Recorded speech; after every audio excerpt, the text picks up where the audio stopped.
നമസ്കാരം. അപ്പോൾ പ്രിയപ്പെട്ട പ്രേക്ഷകരെ, നമ്മുടെ ഇന്നത്തെ വീഡിയോ എന്ന് പറയുന്നത്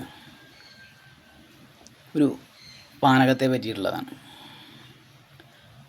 അപ്പോൾ ആ പാനകം ആൽക്കഹോൾ കണ്ടൻറ്റ് അതീവ ശ്രദ്ധയോടെ കമ്മിയുള്ളതാണ്. അത് ഒരു ഔഷധ കൂട്ടുകളായിട്ട് ഞാൻ നിർമ്മിച്ചതാണ്. അപ്പോൾ ഒരു ലേശം നമ്മൾ കഴിച്ചിട്ടില്ല. അപ്പോൾ അത് നമ്മളെല്ലാവർക്കും കാണിച്ചു തരാച്ചിട്ടാണ്. അതായത് ഒരു തുള്ളി കഴിച്ചിട്ടില്ല. അപ്പോൾ അത് ഒരു പരീക്ഷണാടിസ്ഥാനത്തിൽ ഉണ്ടാക്കിയതാണ്. അതൊന്ന് നോക്കട്ടെ.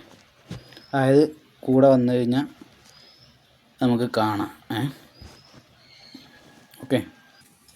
അപ്പോൾ ഇതേ കണ്ടില്ലേ, ഒരു 1500 ml വരും. അതിലധികം ഉണ്ടെങ്കിലേ ഉള്ളൂ. ഫെർമെൻറ്റേഷൻ നടക്കണേ ഉള്ളൂ. ഇതിൽ ചേരുവകൾ എന്ന് പറഞ്ഞാൽ അത് നമ്മളെ കോഡാണ്, അത് നമ്മൾ പറയാൻ പാടില്ല. അപ്പോൾ ചില്ലറക്കാരനൊന്നുമല്ല ഇദ്ദേഹം. അപ്പോൾ ഇദ്ദേഹത്തിന് നമ്മൾ വെച്ചിട്ടുള്ളതേ നമ്മൾ വിചാരിച്ച മാതിരി നല്ലൊരു പീഠത്തിലാണ്, ഒരു സ്ഫടിക പാത്രത്തിലുമാണ്. കണ്ടില്ലേ, ഇതാണ്.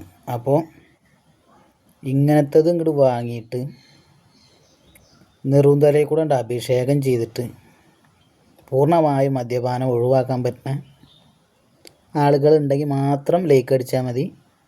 അതല്ലാതെ കള്ളു കുടിച്ച് മരിക്കേണ്ടവരാണെങ്കിൽ അവർ ലേക്ക് അടിക്കണ്ട. ഓക്കെ. അവർക്ക് വേഗം ഇന്ദ്രലോകോ ദേവലോകത്തോ എത്താം.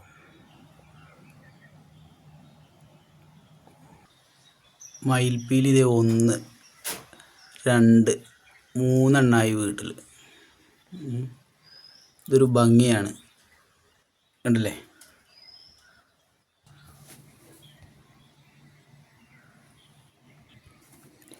അപ്പോൾ നമ്മൾ മാല ഇടഞ്ഞിപ്പോൾ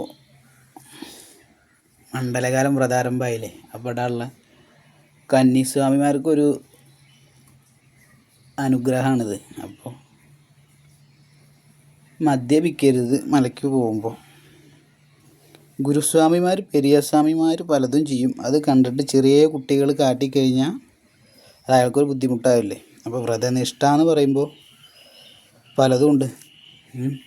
പൂജാദ്രവ്യങ്ങളെന്ന് പറയുമ്പോഴും പലതും പെടും എന്ന് വിചാരിച്ച് ഒരാൾക്ക് വേണ്ടാത്തത് അയാളെ നിർബന്ധിച്ചു കഴിഞ്ഞാൽ തൽക്ഷണം പൊട്ടിക്കും. അതാണ് അതിൻ്റെ ഒരു രീതി. മനസ്സിലായില്ലേ. അപ്പോൾ വേണ്ടാത്തത് ഒരാളെ നിർബന്ധിക്കരുത്. അപ്പോൾ സ്വാമി ശരണം.